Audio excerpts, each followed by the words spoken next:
جو میاں بیوی گہری نیند کے دوران جمع کرتے ہیں ان کے جڑواں بچے پیدا ہوتے ہیں۔ جمع کے دوران کان میں انگلی ڈال کر ہلانے سے ٹائمنگ میں اضافہ ہوتا ہے۔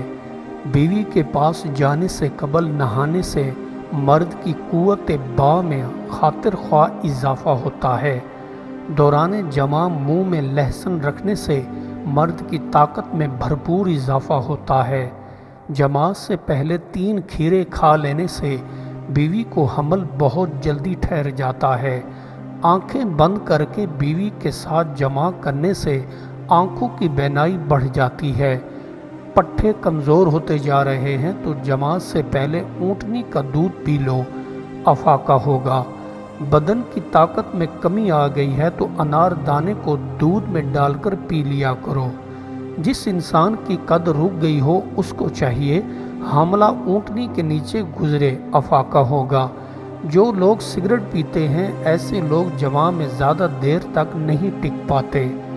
جو لوگ پیدل زیادہ چلنے کے عادی ہوتے ہیں ایسے لوگ بیوی کو مطمئن رکھ سکتے ہیں۔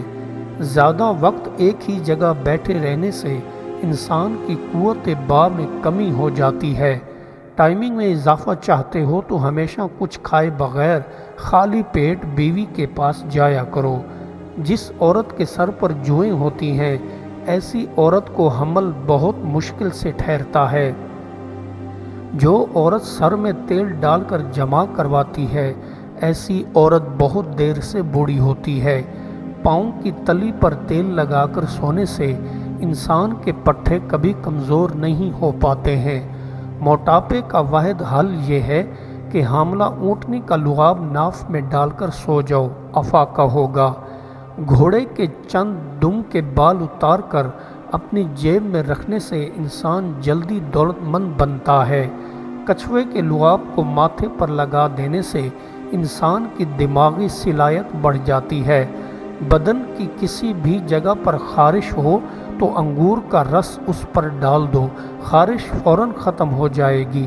کچی املی کھانے سے انسان کے جسم پر بدنما داغ ختم ہونے لگ جاتے ہیں۔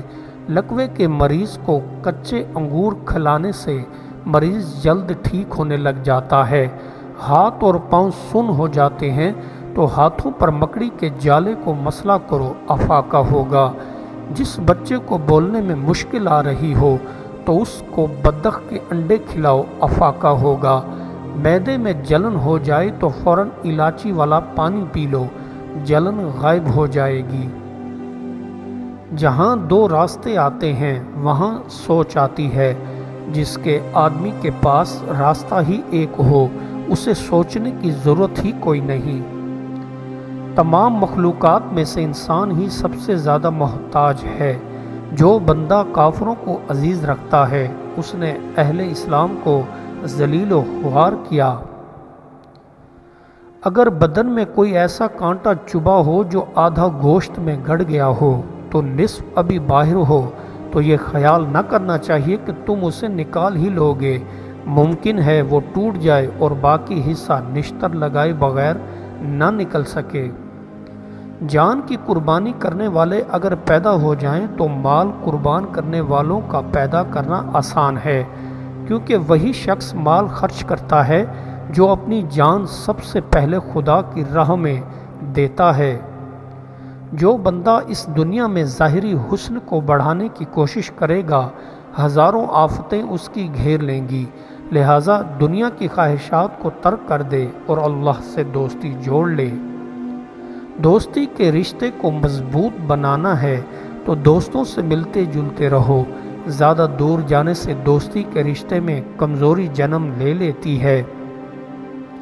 خدا کی بار بار تکلیف دے یاد ہی تو خدا نے دنیا میں گنہگار کی سزا رکھی ہے۔ ندامت اور مایوسی مل کر بزدلوں میں بھی شیر کا حوصلہ پیدا کر دیتی ہے۔ کوئی بھی پیشہ انسان کو ذلیل نہیں کرتا بلکہ انسان پیشے کو ذلیل و خوار کرتا ہے۔ انسان کا بڑا نام رکھ دینے سے وہ بڑا نہیں ہو جاتا بلکہ بڑا کام کرنے سے بڑا کہلایا جاتا ہے۔ دوستی صرف وہی ترقی کر سکتی ہے جس میں دولت اس کا راستہ نہ کاٹے۔ انسان کو لازم ہے کہ وہ اپنے دل کو اتنا سخت پتھر بنائے جس پر درد اور غم کا نشان نہ لگ سکے۔ بے صبری سے کچھ بھی حاصل نہیں ہوتا، بلکہ بعض اوقات شرمندگی کا باعث بن جاتا ہے۔ خوش اخلاقی اور میانہ روی سے ہمیشہ فائدہ ہی فائدہ ملتا ہے۔ آدمی کا وجود دودھ کی مثل ہے، دہی اور مکھن بھی ہوتا ہے، گھی بھی ہوتا ہے، اسی طرح انسان کے اندر نفس بھی ہوتا ہے، قلب بھی ہوتا ہے، روح بھی ہوتی ہے اور سر بھی ہوتا ہے، اور چاروں ایک ہی جگہ جمع ہوتے رہتے ہیں۔ روح اور جسم کی خواہش جدا ہے، دونوں کا ساتھ نبھایا نہیں جا سکتا۔ روح کی پرواز عالم بالا کی طرف ہے، جسم کی خواہش زمین پر رہنے کی ہے۔ جب تک انسان کا روح جسم کے ساتھ رہے گا، مقصد حاصل نہیں ہوگا۔ چاندنی رات میں چاند کو کتوں اور ان کے بھونکنے کا کوئی خوف نہیں ہوتا۔ کتے اپنا کام کر رہے ہیں اور چاند اپنی روشنی بکھیر کر اپنا کام کر رہا ہے۔ زمانہ خوشیوں سے بھرپور ہے، شرط یہ ہے کہ آپ یہ معلوم ہو کہ ان خوشیوں سے خاطر خواہ استفادہ کس طرح کرنا ہے۔ بہترین لقمہ یعنی نوالہ آخر کے لیے محفوظ ہے۔ اسلام 4 باتوں سے لوگوں سے مفارقت کرتا ہے: جو عمل نہ کرے اس بات پر جس کی خوبی کو جانتا ہو، جو عمل کرے اس بات پر جسے نہیں جانتا، جو تلاش نہ کرے اس شے کی جس کی بہتری کو پہچانتا ہے، جو لوگوں کو تحصیل علم سے منع کرے۔ جس بندے نے صبر کا دامن پکڑ لیا بے شک وہ کامیاب ہو گیا۔ جس میں عجز و انکساری اور دلی گریہ و زاری نہیں ہے، وہ رحمت الہی سے بے فیض رہتا ہے۔ بس یہی کافی ہے کا مقولہ نہایت ہی ناکافی اور تباہی لانے والا ہے۔ اسی ایک مقولہ سے لاکھوں زندگیاں تباہ ہو گئی، چال چلن بگڑ گئے، فوجیں شکست کھا گئیں، شہر جل کر راکھ ہو گئے، سلطنتیں ہاتھ سے جاتی رہیں اور ہزاروں تجویزیں خاک میں مل گئیں۔ بلا شبہ دنیا ایک باغ ہے، سبز باغ، جو لوگوں کے دلوں کو لبھاتی ہے اور اس کی طرف بہت سے لوگ جھک جاتے ہیں۔ پس تم دنیا سے دل نہ لگاؤ اور نہ ہی اسے مضبوطی سے تھامو۔ یہ مضبوط اور محکم چیز نہیں۔ جان لو کہ دنیا کسی کو نہیں چھوڑتی سوائے اس کو ہمیشہ کے لیے خود سے دور کرے اور چھوڑ دے۔ اسنام مختلف قسم کے ہیں، بعضوں کا صنم ان کا نفس ہے، دوسروں کا کافر، زندون، مال، تجارت اور حرفت، اور ایسے بھی جن کا صنم نماز، روزہ، زکوٰۃ اور ان کا نیک حال ہے۔ تمام لوگ ان بتوں میں بعض کے ساتھ تعلق رکھتے ہیں اور ان سے بیزاری ضروری ہے۔ محبوب کی طرف سے دل میں جو تشویش پیدا ہوتی ہے اسے محبت کہتے ہیں۔ محبت یہ ہے کہ محبوب کی محبت کے سوا ہر قسم کی محبت دل سے دور ہو جائے۔ جس شخص کو حق تعالیٰ نے گفتار کردار دونوں عنایت کی ہوں تو سعادت ہے، اگر صرف کردار ہو تو نعمت ہے، اگر فقط گفتار ہو تو مصیبت ہے، اگر دونوں ہی نہ ہوں تو آفت ہے۔ آدمی کے لیے 4 چیزیں نہایت ہی ضروری اور لازم ہیں۔ اول، حصول معاش کے لیے نیک پیشہ اختیار کرنا۔ دوم، جو کچھ بہم پہنچے اس کی حفاظت کرنا۔ سوم، عقل کی رہنمائی میں مناسب موقعوں پر خرچ کرنا۔ چہارم، بقدر توانائی خود کو خطرات اور مواقع ہولناک سے بچانا۔ کسی بھی بندے کے لیے برا خیال دل میں مت لاؤ، یاد رکھو اس کا عکس اس کے دل پر ضرور پڑے گا، اور اتنا کھاؤ جتنا ہضم کر سکو، اتنا پڑھو جتنا جذب کر سکو، یہی تمہارے لیے دنیا میں کامیابی کا ایک راز ہے۔ خبردار، یہ بھی ہو سکتا ہے کہ تمہیں ڈھیر ساری دولت مل جائے لیکن اس کا انجام اچھا نہ ہو، اس لیے جو دولت آئے وہ دوسروں کی مدد کرنے میں صرف کر تاکہ اللہ تجھے راضی رہے۔ جس عورت کی آنکھوں میں آنکھیں ڈال کر یہ وظیفہ پڑھو گے وہ عورت تم پر عاشق ہو جائے گی۔ اگر تو نے اللہ بھی با آواز بلند کہا تو اس کی بھی تجھ سے باز پرس ہوگی کہ خالصاً کیا ہے، یا ریا سے، صرف عالم بننے سے انبیاء کرام کی وراثت نہیں ملتی۔ بے وقوف لوگ مسجد کی تعظیم تو کرتے ہیں لیکن بزرگوں کے دل کی تعظیم نہیں کرتے۔ جو حقیقی مسجد اور خانہ خدا ہے، اولیاء کے دل کو ستانا قوم کی ہلاکت کا سبب بنتا ہے۔ جب سماج کسی بڑے جرم کو تسلیم کر لیتا ہے تو وہ پھر ہماری تہذیب بن جاتا ہے۔ انسان اپنی تقدیر بناتا ہے لیکن بہت سے انسان تقدیر خود بناتے ہیں۔ اگر خوش رہنا چاہتے ہو تو پرندوں کی طرح جینا سیکھو۔ چند پرندے چہچہاتے ہیں تو ان کو یہ کوئی خوف نہیں ہوتا کہ کون ان کی چہچہاہٹ سے پریشان اور غصہ ہوتا ہے۔